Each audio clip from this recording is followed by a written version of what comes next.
కానీ ముఖ్యమంత్రి గారు మాట్లాడిన తర్వాత మా మంత్రులందరూ మాట్లాడతారు, మనకు వరాలు ఇస్తారు. నేను అందుకనే ఎక్కువ మాట్లాడకుండా వారికి సమయం ఇస్తూ మరొకసారి మన ఎంపీగా దక్షిణ భారతదేశంలో పెద్ద ఎత్తున మెజార్టీతో గెలిపించి రికార్డు సృష్టించిన మన రఘువీర్ రెడ్డి గారిని మీ అందరూ కూడా చేతులు జోడించి నమస్కరిస్తున్నారు. వాళ్ళతో పాటు రైతులకు అండగా ఉంటున్న ఇన్ఛార్జ్ మినిస్టర్ గారు కూడా స్వాగతం పలుకుతూ ఇప్పుడు గౌరవ ముఖ్యమంత్రి గారిని మాట్లాడవలసిందిగా కోరుతున్నాం.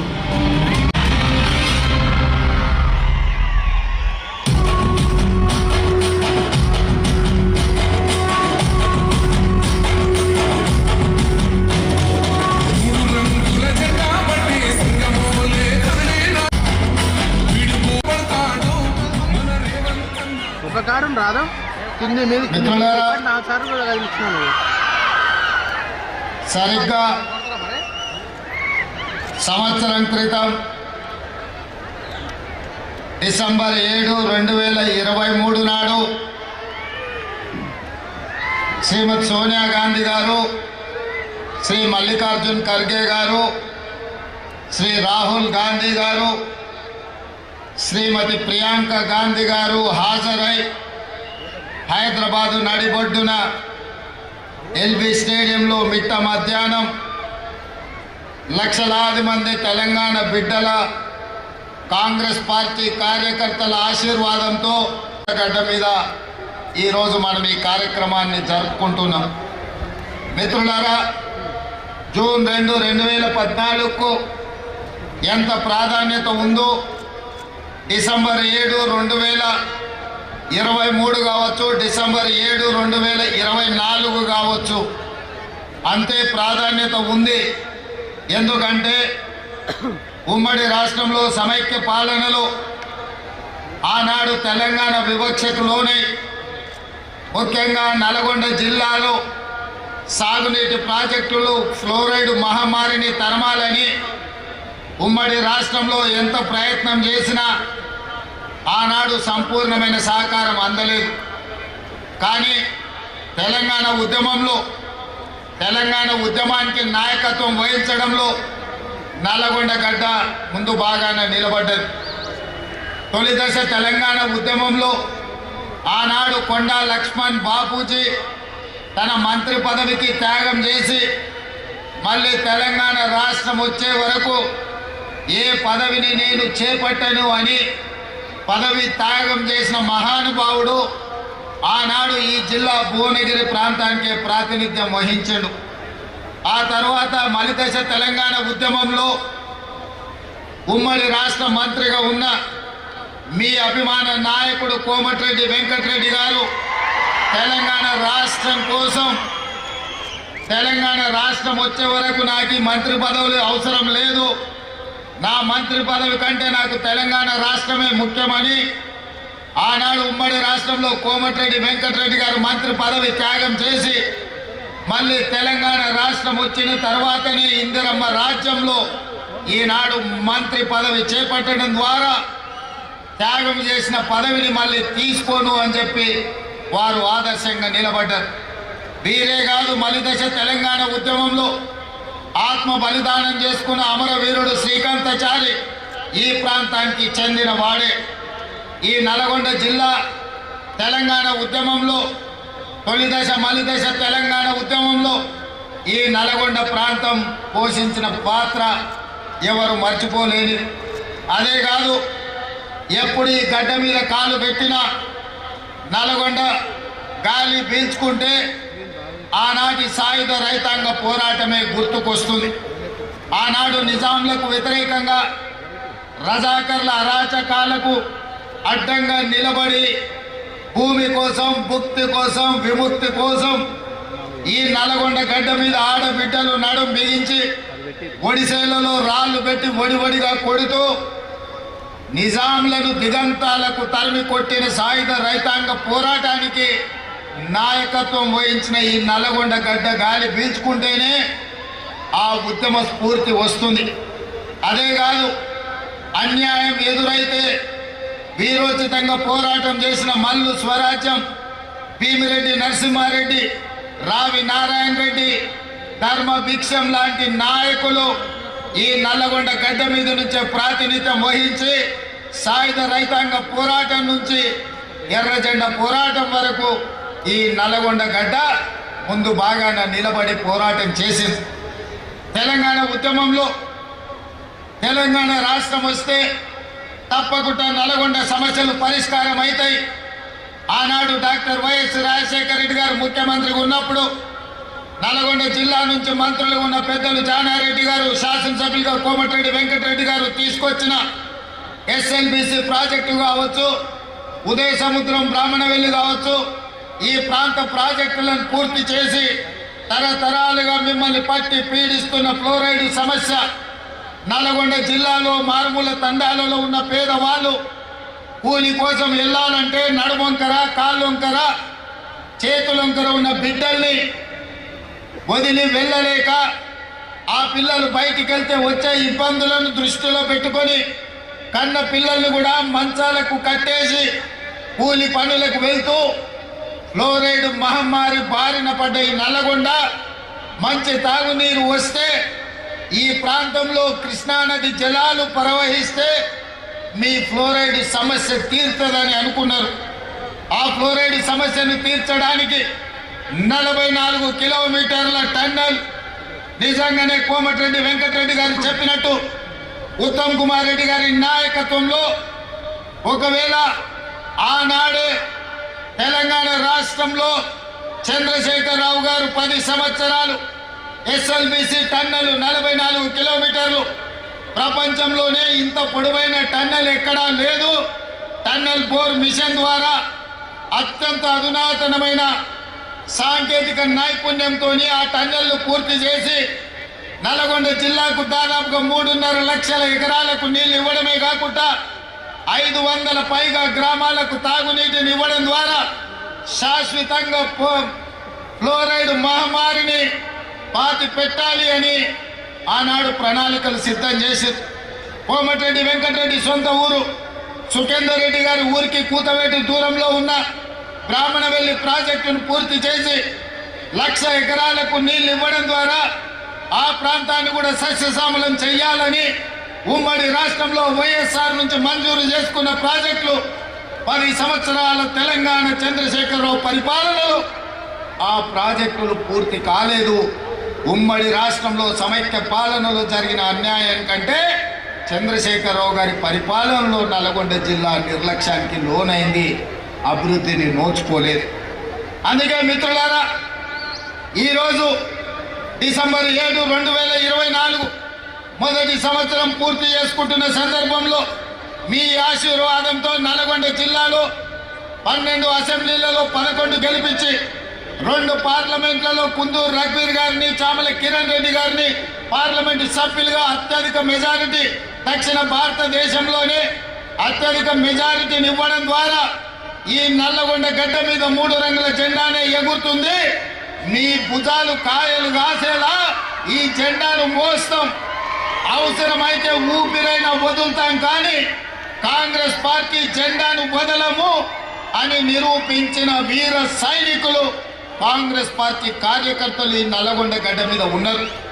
మరి ఇంత మెజారిటీ ఇచ్చి ఈనాడు ఇందిరమ్మ రాజ్యంలో మీరు ప్రభుత్వాన్ని ఏర్పాటు చేసినప్పుడు మా బాధ్యతగా భావించి మొట్టమొదట పెద్దలు ఉత్తమ్ కుమార్ రెడ్డి గారికి సాగునీటి పారుదల శాఖ మంత్రిగా వారికి బాధ్యతలు అప్పచెప్పిన సోనియా గాంధీ, రాహుల్ గాంధీ, మల్లికార్జున్ ఖర్గే గారి ముందు నేను ఒకటే మాట స్పష్టంగా చెప్పిన, నల్గొండ ప్రాంతం చైతన్యం గల ప్రాంతం.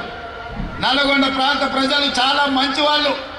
మంచిగా ఉన్నంతసేపు, వాళ్ళ మంచి కోరుకున్నంతసేపు మనకు అండగా నిలబడతారు. ఎప్పుడైతే వాళ్లకు మన పట్ల అనుమానం వచ్చినా వాళ్ళ అభివృద్ధిని అడ్డుకుంటే బండకేసి కొడతారు నల్గొండ జిల్లా ప్రజలని చెప్పడం ద్వారా మీ బిడ్డని, మీ నాయకుని ఉత్తమ్ కుమార్ రెడ్డి గారిని ఈరోజు సాగునీటి పారుదల శాఖ మంత్రిగా చేసి మీ జిల్లాలో ఉండే పెద్ద ప్రాజెక్టులు కావచ్చు, చిన్న ప్రాజెక్టులు కావచ్చు, కానీ పిల్లాయి కాలువ కావచ్చు, ధర్మారెడ్డి కాలువ కావచ్చు, భువనగిరి ప్రాంతంలో మా కుంభమణిలో అడిగే ప్రాజెక్టులు కావచ్చు, ఈ రోజు మునుగోడు దేవరకొండ ప్రాంతానికి నీళ్లు ఇవ్వడం విషయంలో కావచ్చు, ఏది ఏమైనా నగరేకల్ ఏ ప్రాంతమైనా తుంగతుర్తైనా ఖచ్చితంగా మీ ప్రాజెక్టు పూర్తి చేయడానికి అవసరమైన నిధులు ఎన్ని కావాలన్నా ఎన్ని వేల కోట్ల రూపాయలైనా అడగవలసిన అవసరం లేదు. మీరు బాజాప్తా తీసుకోండి అని మా ఆర్థిక మంత్రి ఉప ముఖ్యమంత్రి వర్యులు బట్టి విక్రమార్క గారు ఈరోజు అనుమతి ఇచ్చిండ్రు. అందుకే ఇవాళ మంత్రులందరినీ ఉప ముఖ్యమంత్రి గారి తరఫున ఈరోజు ఈ తెలంగాణ రాష్ట్ర ముఖ్యమంత్రిగా నల్గొండ జిల్లా ప్రాజెక్టులు ఎస్ఎల్బిసి కావచ్చు, బ్రాహ్మణవెల్లి కావచ్చు, పిలాయి కాలువ కావచ్చు, ధర్మారెడ్డి కాలువ కావచ్చు, ఈ ప్రాంతానికి కృష్ణా నది జలాలను ప్రవహింపజేయడం ద్వారా ఈ నల్గొండ జిల్లాను సస్యశ్యామలం చేసి తెలంగాణకే కాదు దేశానికి తలమానికంగా ఆదర్శంగా నిలబెట్టాలన్న ఆలోచన ఈరోజు మన ప్రభుత్వం చేస్తున్నది.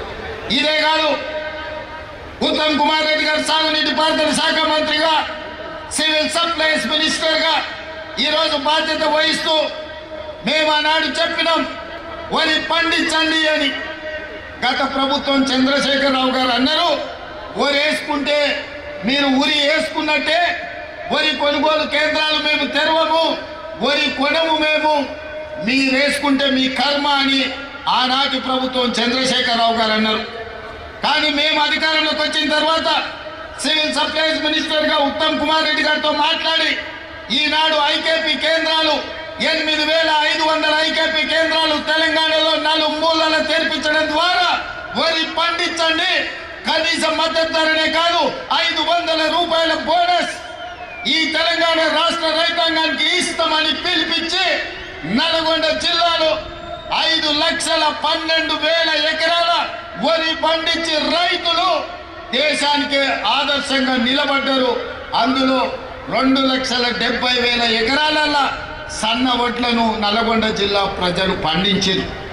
అందుకే ఈరోజు 3 రోజుల్లో మీ అమ్మిన వడ్లకు పైసలు ఇవ్వడమే కాదు 500 రూపాయల బోనస్ ఇవ్వడం ద్వారా రైతు అంటే ఆత్మగౌరవంతో బ్రతకాలి. రైతుకు వ్యవసాయం దండగ కాదు, వ్యవసాయం అంటే పండగ. ఆ పండగ ప్రజా పాలనలో ఇందిరమ్మ రాజ్యంలో జరగాలి అని ఇవాళ మీకందరు కూడా వరి పండించిన వాళ్ళు గుండెల మీద చేతులు వేసుకొని నిశ్చింతగా నిద్రపోయేటట్టు ఈరోజు మన ప్రభుత్వం ప్రయత్నం చేస్తున్నది. అందుకే మిత్రులారా, ఉమ్మడి రాష్ట్రంలో లేని విధంగా ఈ దేశంలోనే ఈసారి తెలంగాణ రాష్ట్రంతో పోటీపడ్డ వరి రైతులే లేరు.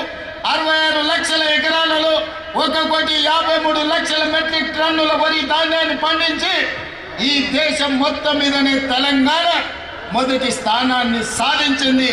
ఈ తెలంగాణ రాష్ట్రంలో 5,12,000 ఎకరాల వరి పండించి నల్గొండ తెలంగాణలో మొదటి స్థానంలో నిలబడ్డదని నేను ఈరోజు ఈ సందర్భంగా గర్వంగా నేను చెప్పదలుచుకున్నా. అందుకే నల్గొండ రైతాంగాన్ని మనస్ఫూర్తిగా నేను అభినందిస్తున్నా. అందుకే చంద్రశేఖరరావు గారికి ఈరోజు నేను చెప్పదలుచుకున్నా, మీరు అధికారంలో ఉంటే చెలాయిస్తాం, ఓడిపోతే ఫామ్ హౌస్ లో పడుకుంటామనే విధానము ఇది మంచిది కాదు మీకు, మీ అనుభవానికి, మీ హోదాకు. ఈరోజు నేను సూటిగా వారిని ఒకటే మాట అడుగుతున్నా, మేమందరం ఎన్నికల్లో పోటీ చేయలేదా? ఓడినా గెలిచినా ప్రజల్లో ఉండలేదా? ఒక్కసారి కాదు 2 సార్లు మీరు గెలిచిండ్రు, మేము ఓడినాం.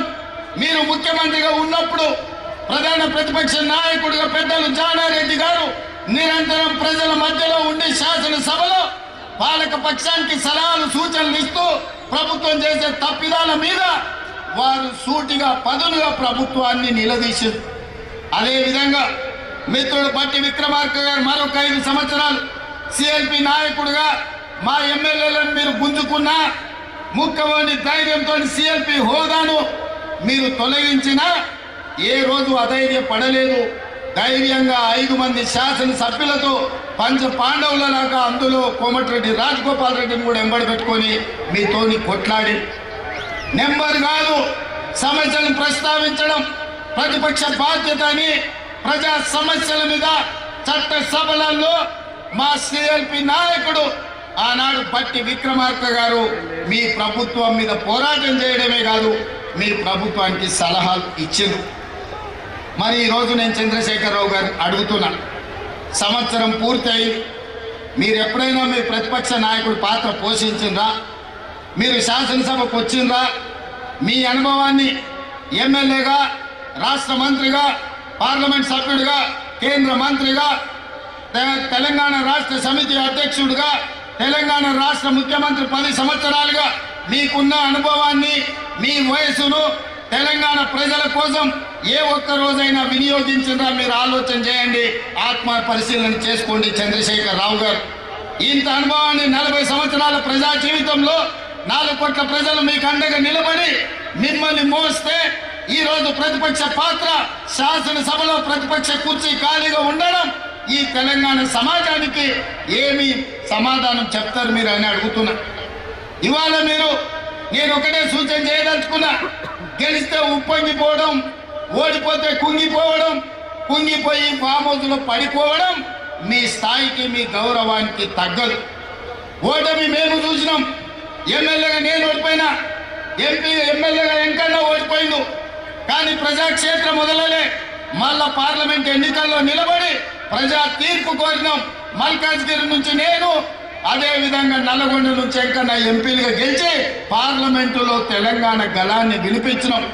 ఎమ్మెల్యేగా గెలిచిన ఉత్తమ్ కుమార్ రెడ్డి గారు పార్టీ ఆదేశాల మేరకు పార్లమెంటు నల్గొండ నుంచి, భువనగిరి నుంచి వీళ్ళందరూ కూడా ప్రాతినిధ్యం వహించారు. అది మల్కాజ్గిరి కావచ్చు, వెంకన్న ప్రాతినిధ్యం వహించిన భువనగిరి కావచ్చు, ఉత్తమ్ కుమార్ రెడ్డి గారు ప్రాతినిధ్యం వహించిన నల్గొండ కావచ్చు. ప్రతిపక్ష పాత్ర మేము పోషించాలని ప్రజలు అండగా నిలబడి గెలిపించారు. మరి ఈరోజు నేను అడుగుతున్నా, సంవత్సరం పూర్తయిన సందర్భంగా చంద్రశేఖర్ రావు గారు మీరు ఒక్కసారి ఆత్మ పరిశీలన చేసుకోండి. గెలిస్తే ఉప్పొంగడం, ఓడిపోతే కుంగిపోవడం, ఇది తెలంగాణ సమాజానికి, ప్రజాస్వామ్యానికి మంచిదా? మీరెందుకు బయటికి రావడం లేదు? మీరెందుకు మాట్లాడడం లేదు? ప్రభుత్వం తీసుకుంటున్న నిర్ణయాలు మీకు నచ్చకపోతే, ప్రజలకు కష్టం వస్తే ప్రజల పక్షాన మీరు మాట్లాడవలసింది పోయి మీరు ఒక గాలి బ్యాచ్ని జమ చేసి ఊరి మీదకి వదిలిరు. వాళ్ళ మాటలు ఎప్పుడైనా మీరు విన్నారా? చంద్రశేఖర్ రావు గారు ఏం మాట్లాడుతున్నారో, ఏం చేస్తున్నారో? ఫ్యాక్టరీలు తెస్తామంటే వద్దంటారు, పరిశ్రమలు పెడతామంటే వద్దంటారు, రోడ్లు వేస్తామంటే వద్దంటారు, త్రిపులారు కడతామంటే వద్దంటారు, బ్రాహ్మణ వెళ్ళి పూర్తి చేస్తామంటే వద్దంటారు, ఫార్మా సిటీ కాదు ఫ్యూచర్ సిటీ అంటే వద్దంటారు, మన ఫాక్సికాన్ పెట్టుబడులు తెస్తామంటే వద్దంటారు, మీకు ఇచ్చిన మెడికల్ కాలేజీలు పూర్తి చేస్తామంటే వద్దంటారు. ఈ రోజు ఏది అయినా వద్దనడం తప్ప ఇంకొక మాటనే వాళ్ళకి తెలుస్తలేదు. నేను అడుగుతున్నా, ఏది వద్దన్నప్పుడు, భూసేకరణ చేయొద్దన్నప్పుడు, పెట్టుబడులు రావద్దన్నప్పుడు, కాలేజీలు తెరవద్దన్నప్పుడు, ఉద్యోగాలు ఇవ్వద్దన్నప్పుడు, గ్రూప్ 4 పరీక్షలు పెట్టొద్దన్నప్పుడు, గ్రూప్ 1 పరీక్షలు పెట్టొద్దన్నప్పుడు, డిఎస్సి నోటిఫికేషన్ రద్దు చేయమంటే ఏ విధంగా తెలంగాణ రాష్ట్రం ముందుకు వెళ్తుందో తెలంగాణ సమాజం ఆలోచన చేయాలి. ఇవాళ పరీక్షలు పెట్టొద్దు, పిల్లలకు ఉద్యోగాలు ఇవ్వద్దు అంటే ఇది తెలంగాణకి క్షేమమా? ఇది తెలంగాణకు మంచిదా? ఒక్కసారి ఆలోచన చేయండి. ఆనాడు తెలంగాణ ఉద్యమం జరిగింది ఉద్యోగాల కోసం, ఉపాధి కోసం, ఉజ్వల భవిష్యత్తు కోసం. నూనూగు మీసాల యువకులు ఉస్మానియా యూనివర్సిటీ, కాకతీయ యూనివర్సిటీలలో తెలంగాణ ఉద్యమాన్ని ఉవ్వెత్తున లేపి ఓ ఈశాన్ రెడ్డి, ఓ వేణుగోపాల్ రెడ్డి, ఓ కానిస్టేబుల్ కిష్టయ్య, ఓ యాదయ్య వీళ్ళందరూ ఆత్మ బలిదానాలు చేసుకొని శ్రీకంఠాచార్య ఆదర్శంగా తీసుకొని వాళ్ళు ప్రాణ త్యాగాలు చేసింది వాళ్ళ భవిష్యత్ తరాల పిల్లలకు ఉద్యోగ ఉపాధి అవకాశాలు రావాలి, వాళ్ళ బతుకులైన బాగుపడాలి అని కదా తెలంగాణ కోసం త్యాగం చేసింది. లేకపోతే 1200 మంది ఆత్మ బలిదానాలు చేసుకున్నది మీ కుటుంబంలో 4 ముఖ్యమంత్రులని, 2 మంత్రులను, లేకపోతే రాజ్యసభ సభ్యులను, ఎమ్మెల్సీలను చేయడానికి పిల్లలందరూ ప్రాణత్యాగం చేసిండ్రా? మీ 4 కోసం మీ పిల్లలు త్యాగం చేసిరా? 4 కోట్ల తెలంగాణ ప్రజల కోసం ప్రాణ త్యాగం చేసిండ్రా? నువ్వు ఒక్కసారి ఆత్మ పరిశీలన చేసుకోండి చంద్రశేఖర్ రావు గారు. ఇవాళ మేము భావిస్తున్నాం 1200 మంది తెలంగాణ బిడ్డల ఆత్మ బలిదానాల పునాదుల మీద ఏర్పడి తెలంగాణ రాష్ట్రం, ఈ తెలంగాణలో ఉండే నిరుద్యోగ రాక్షసుని ఈ రోజు బంధించాలి, నిరుద్యోగ యువకులకు ఉద్యోగాలు ఇచ్చి ప్రయోజకులను చెయ్యాలన్న ఆలోచన ఇవాళ కాంగ్రెస్ పార్టీ చేసింది. 15,000 కానిస్టేబుల్ ఉద్యోగాలు ఇస్తే నల్గొండలో వేలాది ఉద్యోగాలు వచ్చినాయి. ఇవాళ నేను గర్వంగా తెలంగాణ రాష్ట్ర గడ్డ మీద నుంచి చెప్పదలుచుకున్నా, మొదటి సంవత్సరం ఈ దేశానికి స్వతంత్రం వచ్చినప్పటి నుంచి ఈనాటి వరకు 75 సంవత్సరాలలో ఈ దేశంలో ఏ రాష్ట్రంలో ఏ ముఖ్యమంత్రి, ఏ ప్రభుత్వం మొదటి సంవత్సరంలో 55,143 ఉద్యోగాలు ఇచ్చిన రాష్ట్ర ప్రభుత్వమే లేదు, తెలంగాణలో మా ప్రభుత్వం ఇచ్చింది. లెక్క కట్టి మరీ చెప్తా అసెంబ్లీలో చంద్రశేఖరరావు గారు, శాఖల వారీగా అది వ్యవసాయ శాఖనా, అది లేకపోతే ఆర్ఎండ్బి శాఖనా, లేకపోతే పంచాయతీరాజ్ శాఖనా, సాగునీటి పారుదల శాఖనా, మున్సిపల్ శాఖనా, లేకపోతే ఏ శాఖలో పోలీస్ శాఖలనా, మెడికల్ అండ్ హెల్త్ డిపార్ట్మెంటా, శాఖల వారీగా ఇచ్చిన ఉద్యోగాలు ప్రతి ఉద్యోగి పేరు 55,143 ఉద్యోగాలు మేము తెలంగాణలో ఇచ్చిన మొదటి సంవత్సరంలో నేను గర్వంగా ఈ గడ్డ మీద నుంచి నేను చెప్పదలుచుకున్నా. ఇన్ని ఉద్యోగాలు ఈ దేశంలో ఎవరైనా ఇచ్చిండ్రా? ఇవాళ అక్కడ నడ్డా వచ్చిందంటే ఎక్కడి నుంచో. అయ్యా నడ్డా గారు, మీరు మా అడ్డ మీదకి వచ్చారు, అడ్డగోలుగా మీరు మాట్లాడకండి. నేను సూటిగా నడ్డా గారిని కాదు కానీ మోడీ గారిని అడుగుతున్నా. నీ గుజరాత్ రాష్ట్రంలో 14 ఏళ్ళు మీరు ముఖ్యమంత్రిగా ఉన్నారు, 11 ఏళ్ళు ప్రధానమంత్రిగా ఉన్నారు. 25 సంవత్సరాలల్లా నరేంద్ర మోడీ గారి పార్టీ అయిన భారతీయ జనతా పార్టీ అధికారంలో ఉన్న రాష్ట్రం ఉత్తరప్రదేశ్, మధ్యప్రదేశ్, రాజస్థాన్, బీహార్, లేకపోతే ఛత్తీస్గఢ్, జార్ఖండ్, కర్ణాటక, మహారాష్ట్ర, ఏ రాష్ట్రమైన సవాల్ విసురుతున్న నరేంద్ర మోడీ గారు మీ రాష్ట్ర ప్రభుత్వాలు ఉన్న దగ్గర ఒక్క సంవత్సరంలో 55,000 ఉద్యోగాలు ఇస్తే మీరు లెక్క చూపించండి. ఢిల్లీ నడి బజార్లో మీకు క్షమాపణ చెప్పి తల ఉంచుకొని నేను వస్తా, లేకపోతే నా లెక్క అప్ప చెప్తా. నీ పార్టీ నాయకులను నువ్వు తెలంగాణ రాష్ట్రాన్ని, మా ప్రభుత్వాన్ని అభినందించు.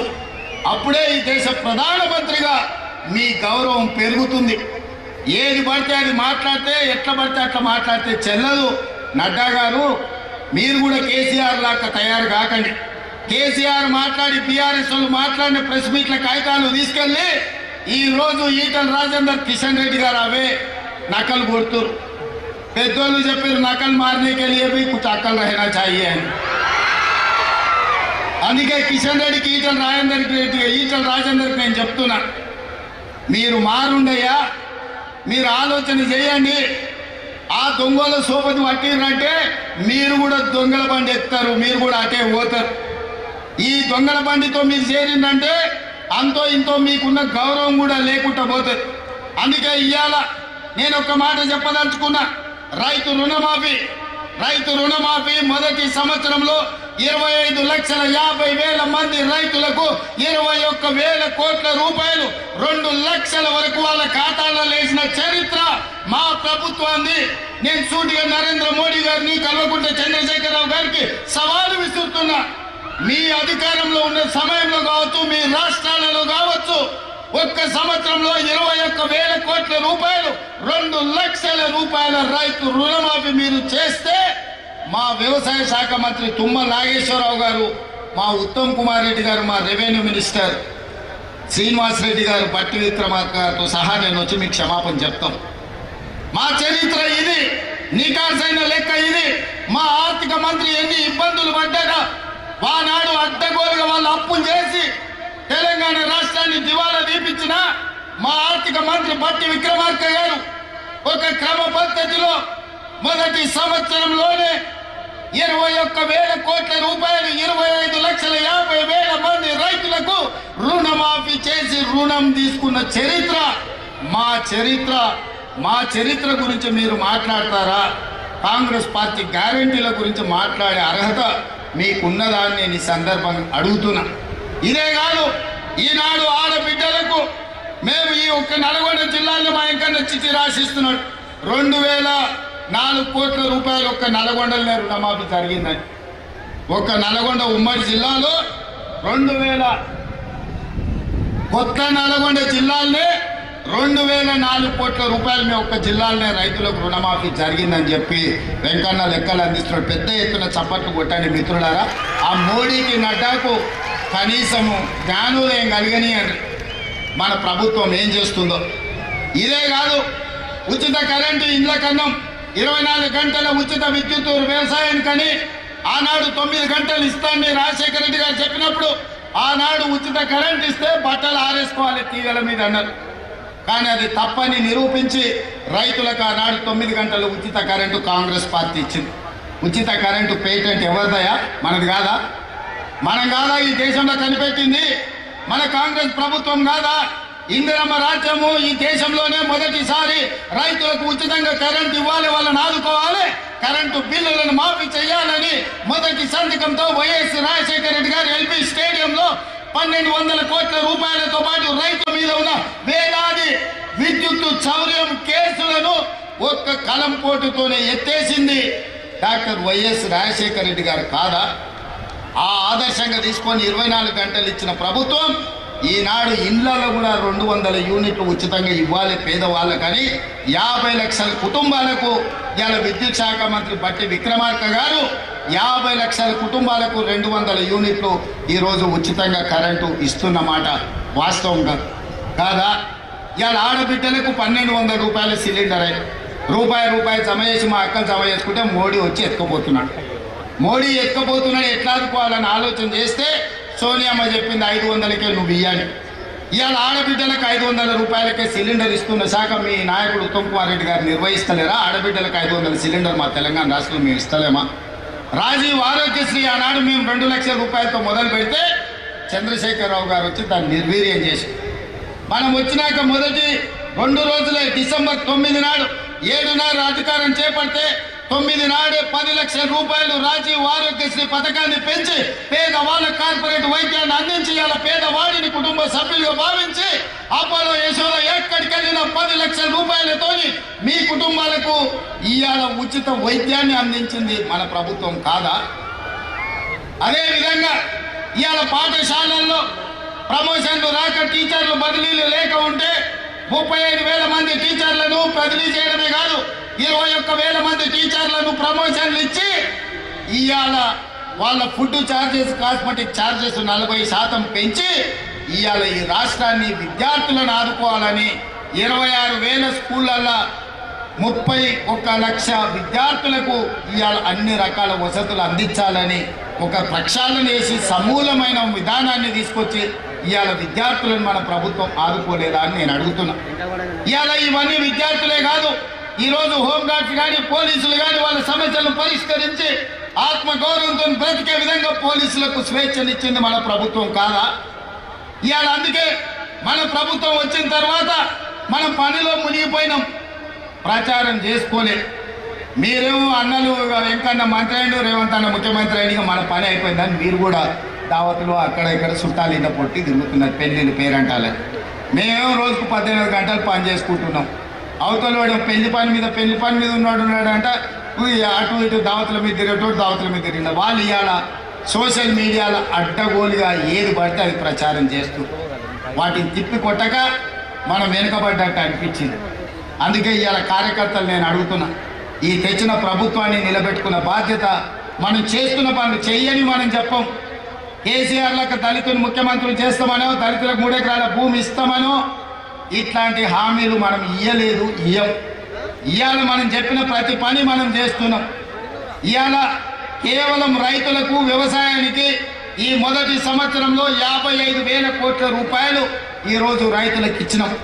కేసీఆర్ తెచ్చిన అప్పుకు ఆనాడు తెలంగాణ రాష్ట్రం ఏర్పడిన నాడు కాంగ్రెస్ పార్టీ ఒక క్రమ పద్ధతిలో నిధులను మిగులిచ్చి 16,000 కోట్ల రూపాయల మిగులు రాష్ట్రంగా చంద్రశేఖరరావుకు అప్పచెప్తే 10 ఏళ్ల మిగులు రాష్ట్రాన్ని ఇవాళ దీపించి 7 లక్షల కోట్ల రూపాయలతో మనకు ఇవాళ అప్పచెప్పింది. మనం ఇచ్చిన 16,000 కోట్ల మిగులు బడ్జెట్ ఎక్కడ? చంద్రశేఖరరావు గారు 7 లక్షల కోట్ల రూపాయల అప్పుల ఊబిలో కూరుకుపోయిన తెలంగాణ రాష్ట్రాన్ని మనకిస్తే అక్కడి నుంచి ప్రయాణం మొదలుపెట్టి ఇవాళ చంద్రశేఖరరావు గారు చేసిన అప్పులకు ప్రతి నెల పట్టి విక్రమార్క గారు అసలు మిత్తి కలిపి ప్రతి నెల 6,500 కోట్లు కడుతుండు. ఈ మొదటి సంవత్సరం ఇప్పటికే 65,000 కోట్ల రూపాయలు చంద్రశేఖరరావు గారు అప్పులు చేసిన దానికి ఆయన తెచ్చిన అప్పులకు అసలు మిత్తి కలిపి 65,000 కోట్లు కట్టారు. తెలంగాణ రాష్ట్రంలో ఉన్న 70 లక్షల రైతాంగ కుటుంబాలకు 55,000 కోట్లు ఖర్చు పెడితే చంద్రశేఖరరావు తెచ్చిన అప్పుకు మొదటి సంవత్సరంలో ఒక్క కుటుంబం చేసిన అప్పుకు 65,000 కోట్ల రూపాయలు చెల్లించాల్సి వచ్చింది. మిత్రులారా, తెలంగాణ రాష్ట్రాన్ని ఎంత భ్రష్టు పట్టించుండో చంద్రశేఖరరావు ఇవాళ తెలంగాణ ఆర్థికవేత్తలు ఆలోచన చెయ్యాలి. అందుకే ఇవాళ మిత్రులారా, ఈ నల్గొండ గడ్డ మీద మొదటి సంవత్సరం పూర్తి చేసుకుంటున్న సందర్భంగా రైతు రుణమాఫీ కావచ్చు, రైతు భరోసా కావచ్చు, రైతుకి ఇస్తున్న బోనస్ కావచ్చు, నిరుద్యోగ యువకులకు ఇచ్చిన 55,000 ఉద్యోగాలు కావచ్చు, ఫ్రీ సిలిండర్ కావచ్చు, ఆరోగ్యశ్రీ కావచ్చు, అన్ని పథకాలు మనం అమలు చేస్తున్నాం, ఇంకా చేస్తాం. ఈ గడ్డ మీద నుంచి చివరిగా ఒక్క మాట చెప్పదలుచుకున్నా. సంక్రాంతి తర్వాత రైతు భరోసా మీ ఖాతాలో పడుతుంది.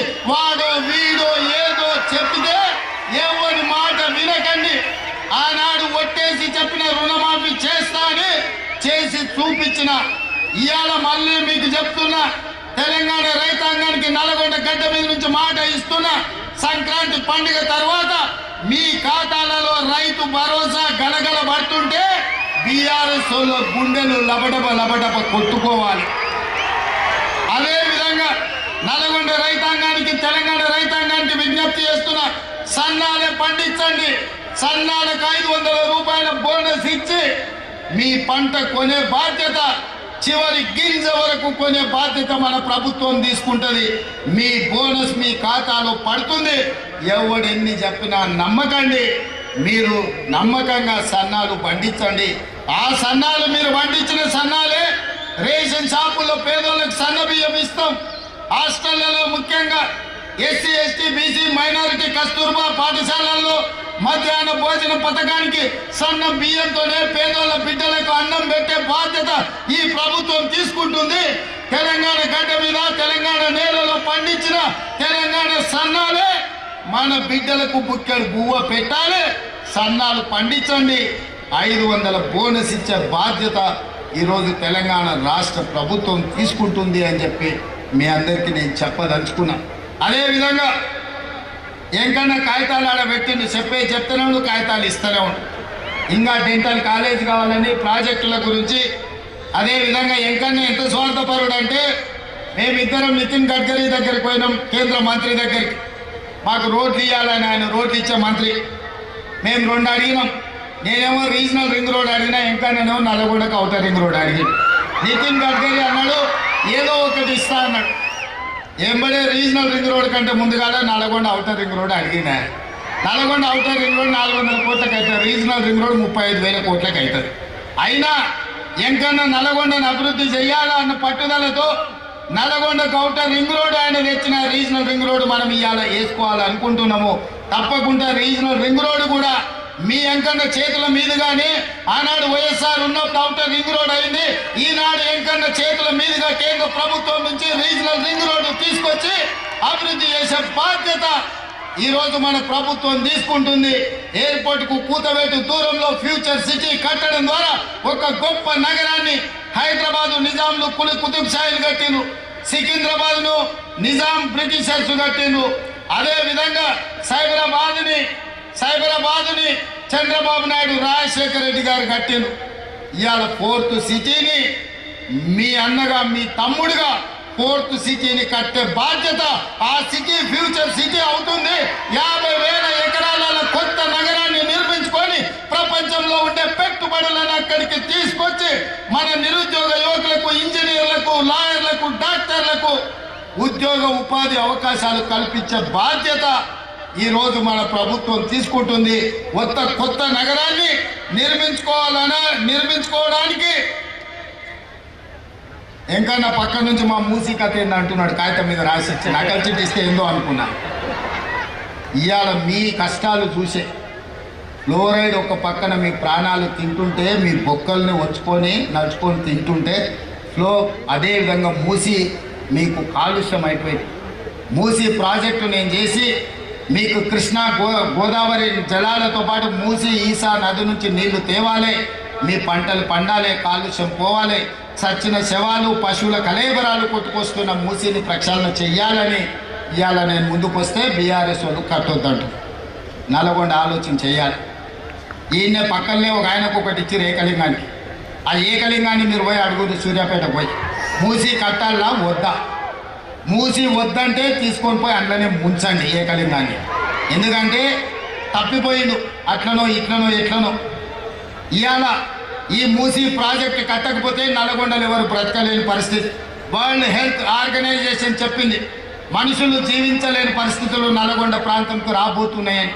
అందుకే ఇవాళ మూసి ప్రక్షాళన చేసి గోదావరి జలాలు ఉస్మాన్ సాగర్ హిమాయత్ సాగర్ కు తరలించి అక్కడి నుంచి మూసీలో గోదావరి జలాలను ప్రవహింపజేసి మీ మూసీ ప్రాజెక్టు నేరేడ్చర్ల వరకు ఈ రోజు మూసీ ప్రాజెక్టును కట్టడం ద్వారా ఈ నల్గొండను అభివృద్ధి పదం వైపు నడిపించి కాలుష్యం లేని కలుషితం లేని నీరును మీ ప్రాంతానికి ఇవ్వడం ద్వారా ఇండస్ట్రియల్ పొల్యూషన్ నుంచి మిమ్మల్ని కాపాడడం ద్వారా మూసి కట్టి తీర్థం మూసి కట్టే బాధ్యత నాది నల్గొండకు విముక్తి కలిగించే బాధ్యత నాది ఎవరైనా అడ్డం వస్తే అడ్డం వచ్చేటోళ్ళ సంగతి చూసే బాధ్యత మీది కాదు ఒక్క బాధ్యత మీరు తీసుకోండి నిజాంనే దిగంతాలకు తరిమినోళ్ళు ఉమ్మడి రాష్ట్ర సమైక్య పాలన నుంచి విముక్తి కలిగించిన నల్గొండ బిడ్డలు బండి యాదగిరి ఆనాడు బాడిండు బండెంక బండి కట్టి 16 బండ్లు కట్టి ఏ బండ్లో వస్తారో కొడుకో నైజాం సర్కరోడా చుట్టుముట్టు సూర్యాపేట నట్ట నడవ నల్లగొండ కడతాంరా నీ గోరి అని నల్గొండ బిడ్డలు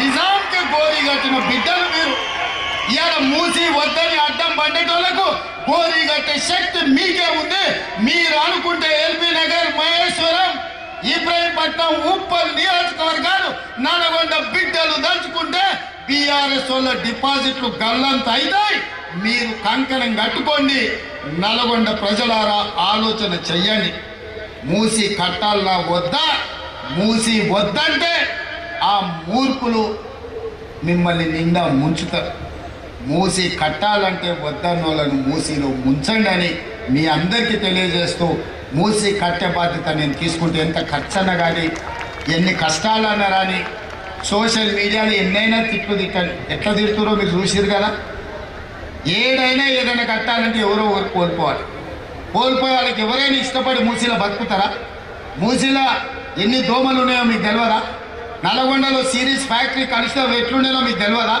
బోర్ వేస్తే నీళ్లు పచ్చగొచ్చి అన్నం వండుకుంటే సారే పెట్టుకున్నట్టు పసుపు బియ్యంతో అన్నం తిన్నట్టు ఉండలేదా అట్లాంటి పరిస్థితి నుంచి ఇవాళ ప్రక్షాళన చెయ్యాలి అని అంటే వద్దే వద్దు అని ఇవాళ బీఆర్ఎస్ వాళ్ళు అంటారు నేను చంద్రశేఖరరావు గారిని అడగదలుచుకున్నా మీ పిల్లలంటే గాలి కూరలు గాలికి తిరుగుతారు గాలి మాటలు మాట్లాడుతారు అనుభవం గల మీరు చెప్పండి మూసి కట్టాలన్నా వద్దా వద్దంటే మా నల్గొండ బిడ్డలు మిమ్మల్ని బొంద పెడతారు ఉన్న ఏకలింగం కూడా మొక్క కూడా మలవదు నల్గొండ జిల్లాలని పార్టీ గుర్తుపెట్టుకో అది ఎల్బీ నగర్ కావచ్చు మహేశ్వరం కావచ్చు ఉప్పల్ కావచ్చు నీకున్న సీట్లలో డిపాజిట్ వస్తే మా నల్గొండ బిడ్డల మీద ఒట్టే ఎందుకనంటే మా నల్గొండ వాళ్ళు అనుకుంటే మా పాలమూరు వాళ్ళు తోడైతే ఈడ ఎవరికన్నా డిపాజిట్ వస్తుందా మీరు ఒక్కసారి ఆలోచన చేయండి అందుకే ఇవాళ మూసీ ప్రాజెక్టును పూర్తి చేసే బాధ్యత ఇవాళ మీకు ఒకే ఒక్క మాట ఇచ్చిపోతున్న నల్గొండ జిల్లాలో మిగతా అన్ని కూడా మీ నాయకుల చేతుల్లోనే ఉంది వాళ్ళు పని చేసుకుంటారు ఈ వేదిక మీద నుంచి నల్గొండ జిల్లాలకు నేను ఇస్తున్న ఒకే ఒక్క మాట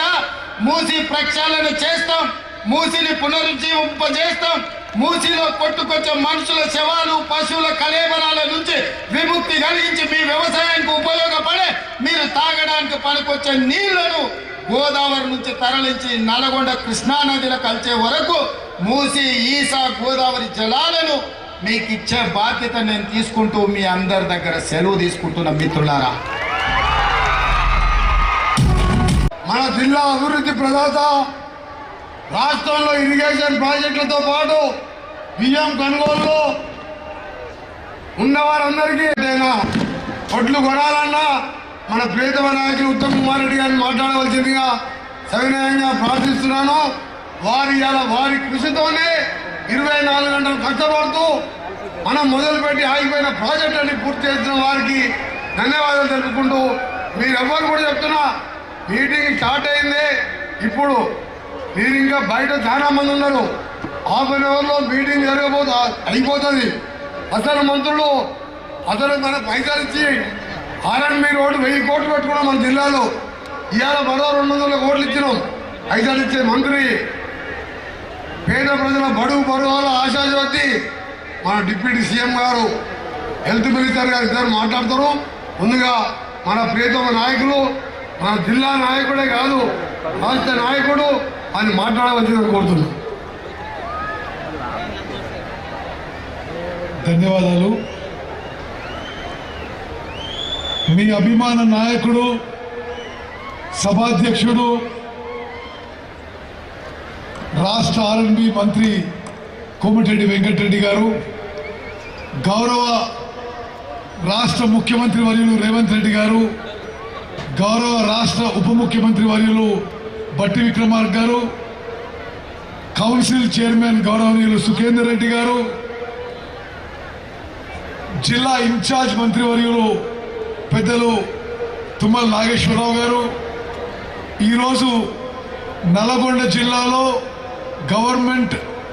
అద్భుతమైన గవర్నమెంట్ మెడికల్ కాలేజ్ కొత్త బిల్డింగు మంజూరు చేసి నిర్మాణం చేయించిన రాష్ట్ర ఆరోగ్య శాఖ మంత్రి పెద్దలు దామోదర్ రాజనరసింహ గారు, గౌరవ రెవెన్యూ శాఖ మంత్రివర్యులు పొంగులేటి శ్రీనివాసరెడ్డి గారు, గౌరవ పార్లమెంట్ సభ్యులు రఘువీర్ రెడ్డి గారు, కిరణ్ రెడ్డి గారు, గౌరవ శాసన సభ్యులు బిఎల్ఆర్ గారు, బాలు నాయక్ గారు,